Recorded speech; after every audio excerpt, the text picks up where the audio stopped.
కొన్ని విషయాలను మనం క్లుప్తంగా తెలియజేసుకొని వాక్య భాగాన్ని మనం ముగించుకుందాం. ముఖ్యంగా ఈ అంజూరపు చెట్టును ఇప్పుడు చదువుకున్నటువంటి వాక్య భాగంలో మనం చూస్తే కనుక 18 మరి 19 వచనాల్లో మనం చదువుకున్నాం. ఏమి పట్టణమునకు అప్పుడు త్రోవ ప్రక్కన ఉన్న ఒక అంజూరపు చెట్టును చూసి దాని వద్దకు రాగా దాని యందు ఆకులు తప్ప మరి ఏమీ కనబడలేదు గనక దానిని చూసి ఇక మీదట ఎన్నటికి నీవు కాపు కాయకుందువుగాక అని చెప్పాను. తక్షణమే ఆ అంజూరపు చెట్టు ఎండిపోయాను. క్రీస్తును ప్రేమైనటువంటి వాళ్ళారా, ఈ అంజూరపు చెట్టు యొక్క మరి యొక్క ప్రాముఖ్యమైనటువంటి విషయాన్ని నేను మీకు తెలియచేయాలని ఆశపడుతున్నాను. యేసుక్రీస్తు ప్రభు అయితే ఈ చెట్టు దగ్గరికి వచ్చి చూసి దాన్ని శపించాడు. కానీ బైబిల్ ఏం తెలియజేస్తుంది? కింది వచనాలు చదివితే అసలు అది కాపు కాసే కాలం కాదని తెలియజేస్తుంది. అంజూరపు పండ్లు కాసే కాలం కాదంట. ఇప్పుడు మనకు కూడా సీజన్ ఫ్రూట్స్ వస్తాయి కొన్ని కదండి. కొన్ని సీజన్స్లోనే కొన్ని ఫ్రూట్స్ వస్తాయి మనకి. ఇప్పుడు సమ్మర్ వచ్చింది. ఈ సమ్మర్లో మనకు పుష్కలంగా ఒక ఫ్రూట్ దొరుకుతుంది. ఏంటది? మ్యాంగో. ఇది ఇష్టపడని వారు ఎవరు ఉండరు. ఎందుకంటే ఇది కేవలం సీజన్ ఫ్రూట్, సీజన్లో మాత్రమే కనిపిస్తుంది. ఇంకా మనకు జూన్ జూలై వచ్చిందంటే ఎక్కడ చూద్దామన్నా కనపడదు, ఎక్కడ చూద్దామన్నా మనకు దొరకదు. ఏమంటే ఆ లిక్విడ్స్ను దాచుకొని మాసాలు ఇవన్నీ దాచుకొని మనం తాగుతున్నాం, తింటున్నాం, ఆ ఫ్రూట్ని ఎంజాయ్ చేస్తున్నాం అంతవరకే.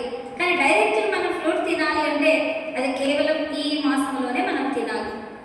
అలాగే కొన్ని సీజన్స్లో మాత్రమే కొన్ని పండ్లు కాసినట్టుగానే అంజూరపు చెట్టు కూడా యేసయ్య దాన్ని వెదక వెళ్ళినప్పుడు కాసే కాలం కాదంట. మరి కాసే కాలం కాదని యేసయ్య కూడా తెలుసు, అది అన్సీజన్ అని తెలుసు. యేసుక్రీస్తు ప్రభుకు తెలుసు ఏంటి ఈ సీజన్లో అంజూరపు చెట్టు కాయదు అని తెలుసు. మరి ఎందుకు శపించాడు అంటే అందులో ఒక మర్మం దాగి ఉంది. అసలు అంజూరపు చెట్టు మీరు ఎప్పుడైనా చూసారా? చూడలేదా? ఇక్కడ ఉందండి, సరజమ్మల ఇంటి దగ్గర ఉంది. ఎప్పుడైనా బాగా అబ్జర్వ్ చేయండి. ఇప్పుడు బైబిల్లో రాసింది నిజమా కాదా అని మీరు అర్థం చేసుకుంటారంటే దాన్ని చూడండి బాగా. ఏంటంటే ఈ చెట్టుకున్నటువంటి ప్రాముఖ్యత దేవుడు తెలియజేస్తున్నాడు. మామూలుగా మన ప్రతి చెట్టు కూడా ముందు ఏమొస్తుందండి? ఇగురు వస్తుంది. ఇగురు అంటే లేత ఆకులు వస్తాయి. ఆకులు ముదురువైన తర్వాత ఆ ఆకుల పొసలలో నుండి మొగ్గ వస్తుంది, పువ్వు వస్తుంది. ముందు పువ్వు వస్తుంది, పువ్వు విచ్చి పువ్వు రాలిపోయిన తర్వాత ఆ ప్లేస్లో ఏమొస్తుంది? కాయ వస్తుంది, కాయ పండు వస్తుంది. ఓకేనా? ఇది మన ఒక క్రమము, ఫలం రావడానికి క్రమం. కానీ అంజూరపు చెట్టు యొక్క విశేషం ఏంటంటే ఆకు రాకముందే కాయలు కాస్తుందంట. అది దానిలో ఉన్నటువంటి వ్యత్యాసం. ఆకులు రావంట దానికి ముందు. అంజూరపు చెట్టుకు ఆకులు రావంట ముందు కాయలు కాసిన తర్వాత ఆకులు వస్తాయంట. అదే దానికి మామూలు చెట్లకున్న మరి తేడా. ముందు దాని కొమ్మలకు మొద్దులకు ఎక్కడైతే మొద్దులు ఉంటాయో ప్రతి కొమ్మకు గుత్తులుగా కాయలు వస్తాయంట. కాయలు అవి పండడానికి 6 నెలల సమయం తీసుకుంటుందంట. ఒక కాయ పండడానికి అంజూరపు కాయ మొగ్గగా అది వస్తుంది కదా, పిందెగా పెరిగి బాగా ఇంత సైజ్ అయి అది పండి మనం తినడానికి 6 మాసాలు టైం పడుతుందంటండి.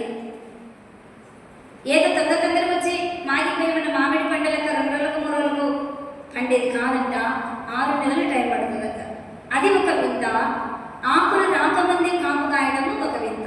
అయితే ఇక్కడ మనం ఆలోచిద్దాం.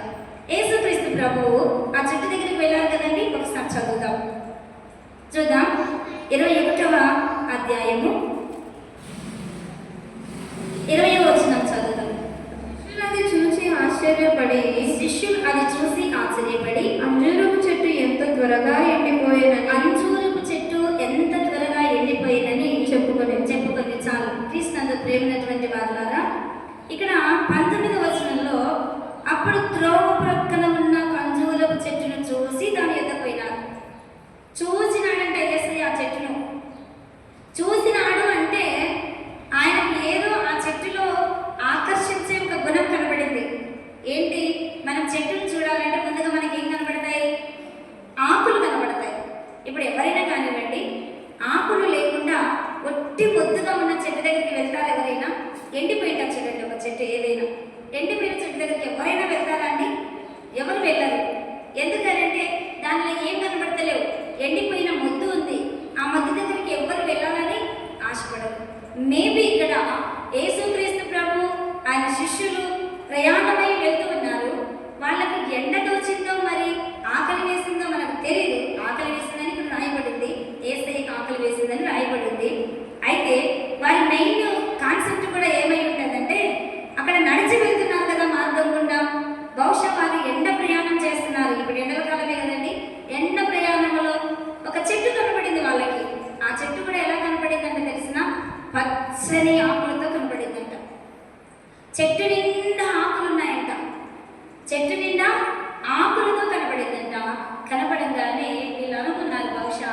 క్రీస్తుతో పాటు శిష్యులు కూడా కొద్దిసేపు వెళ్ళి ఆ చెట్టు కింద సేద తీరుదాము అనుకున్నారు.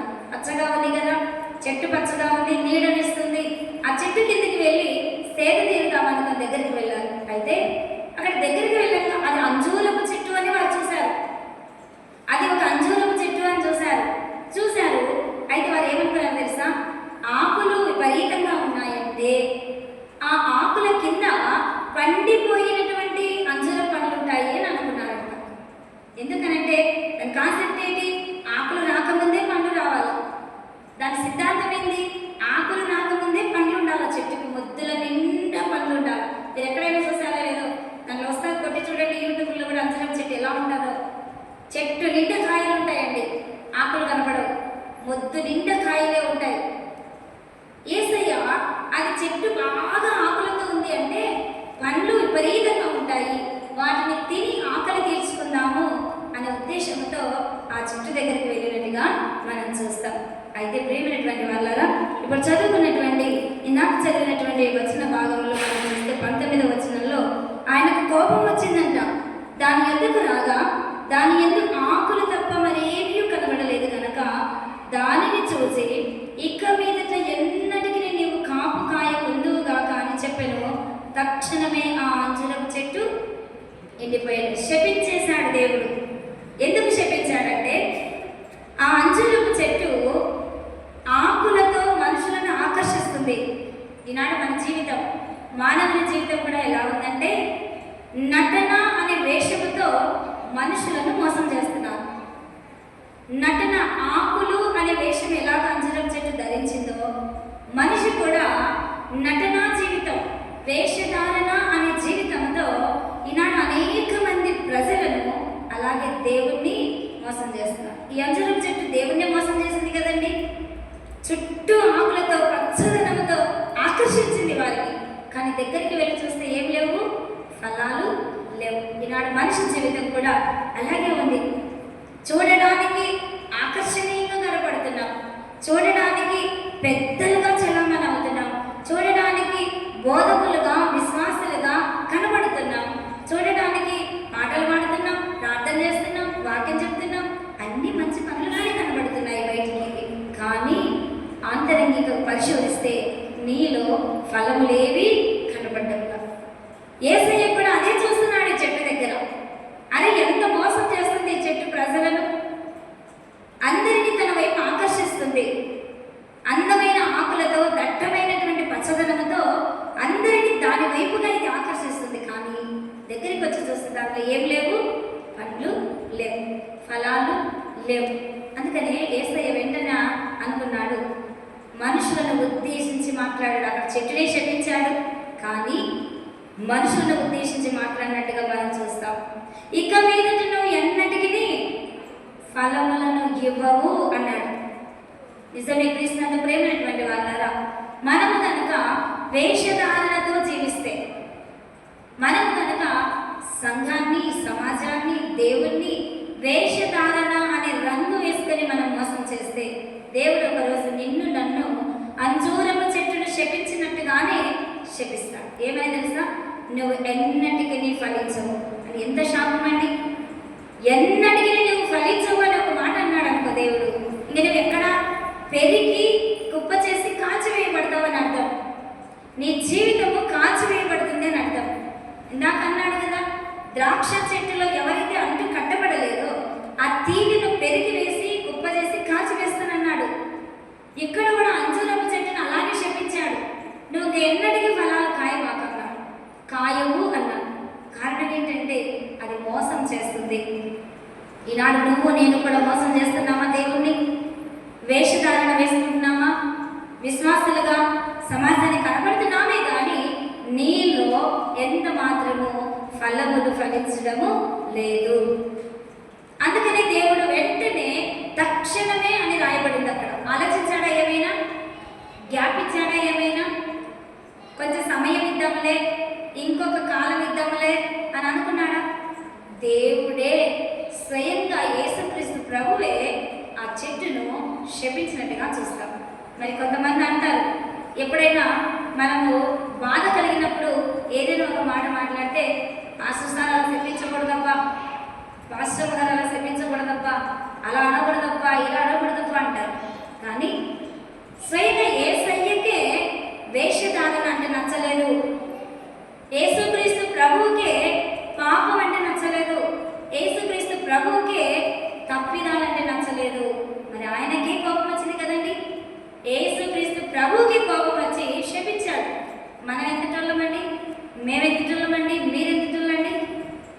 ఖచ్చితంగా ఆలోచించమంటున్నాడు దేవుడు. అంజూరపు చెట్టుని ఏ రీతిగా అయితే శపించినాడో, నీవు ఇంకెన్నటికి ఏ కాలమునకు కూడా నువ్వు ఫలించవన్నాడు. అయ్యో, నిజంగా అది కనుక మౌనంగా ఉండింటే, మోసం చేయకుండా ఉండింటే, వచ్చే సీజన్లోనైనా అది ఫలించేదేమో బహుశా, వచ్చే సీజన్లోనైనా మంచి ఫలాలను ఇచ్చేదేమో బహుశా. కానీ దేవుణ్ణి మోసం చేసి శాపగ్రస్తమైన చెట్టుగా మనకు కనబడతా ఉంది. ఈనాడు మనం కూడా ప్రియమైనటువంటి వాళ్ళారా, మన ఆత్మీయ స్థితిలో, మన ఆత్మీయ జీవితంలో అనేక మార్లు మనం దేవుణ్ణి మోసం చేస్తున్నామేమో. దేవుడు అనుకుంటున్నాడు, వెదక వస్తున్నాడేమో నిన్ను నన్ను, నీలో నాలో మంచి ఫలాలు ఉన్నాయి, వెదకడానికి వస్తున్నాడేమో. కానీ వచ్చి వెదకంగా మనలో ఏం కనబడతలేవు, ఫలాలు కనబడతలేవు. కాబట్టి ఒక దినమున నిన్ను నన్ను ఆయన శపించడానికి సిద్ధంగా ఉన్నాడు. మరి ఆ యొక్క శాపానికి మనం గురి కాకుండా ఉండాలంటే ఏం చేయాలా? ద్రాక్షావల్లి వలె తండ్రి చేత మనం అంటుకట్టబడి జీవిస్తే నీవు మధురమైనటువంటి ఫలములను ఇస్తావు. ఎప్పుడైతే నువ్వు మంచి ఫలాలను ఇస్తావో ఖచ్చితంగా దేవుని చేత ఆశీర్వదించబడతావు. అలా కాకుండా మనం కనుక వేషధారణ అనే రంగుతో ఈ అంజూరపు చెట్టు ఎలాగా పచ్చని ఆకులు ధరించుకొని మోసం చేసిందో, పచ్చని నీడనిస్తానని ప్రజలను ఆకర్షించిందో, మోసం చేసిందో, అలా నీ జీవితం ఉండకుండా, ఇదిగో నువ్వు ఏ స్థితిలో ఉన్నావో అలాగే ఉండు. నీ యొక్క ప్రవర్తన ఏదో అలాగే కనబడు. లోపల ఒకటి బయటికి ఒకటి ఉండకూడదు. లోపల ఒక మనస్తత్వము, బయటికి ఒక నటనా జీవితము నీకు ఎన్నటికి ఉండకూడదు. అలా ఉంటే శాపగ్రస్తమవుతావని అంజూరపు చెట్టును చూసి మనం గుణపాఠం నేర్చుకోవాలి. అందుకనే యేసయ్య ఈ చెట్టుని ఈరోజు శపించాడు. నిజంగా యేసయ్య ఆ శిలువ మ్రాణి మీద ఎక్కటానికంటే ముందు ఈ రెండవ రోజు పాపం నిన్నంతా కూడా యెరూషలేము తిరిగాం కదండి. నిన్నంతా కూడా గాడిద మీద వాహనం ఎక్కి పురవీధులన్నీ తిరిగి మరి అలసిపోయి ఆయన చాలా శరీరం క్షీణించిపోయి ఉండిండొచ్చు బహుశా. అయితే తిరిగి మరి సేవ అంటే వాక్యం అందించడానికి వెళ్తున్నప్పుడు ఆకలి వేసింది. కానీ చెట్టు ఏం చేసిందండి? యేసయ్యనే మోసం చేసింది. సో క్రీస్తును ప్రేమైనటువంటి వాళ్ళని మనం ఆలోచిద్దాం. ఈ అంజూరపు చెట్టు వల్లే మనం ఉండకుండా మనము ఆకర్షితమైన లక్షణాలు కలిగి ఆత్మలో పాపము, ఆత్మలో అవిధేయత, ఆత్మలో అవిశ్వాసము కలిగి జీవిస్తే ఏదో ఒకనాడు దేవుని చేత మనము శపించబడతాము. దాని గురి కాకుండా ఉండాలంటే ఆత్మ ఫలములు యొక్క తెలుసుకొని అవి మన హృదయంలో ఫలించడానికి మనం ప్రయత్నిస్తే మనం ఖచ్చితంగా దేవుని యందు ఆశీర్వాదం పొందుకుంటామని ఈ కొద్ది మాటలు చెప్పి నేను ముగిస్తున్నాను. దేవుడి పరిశుద్ధ వాక్యం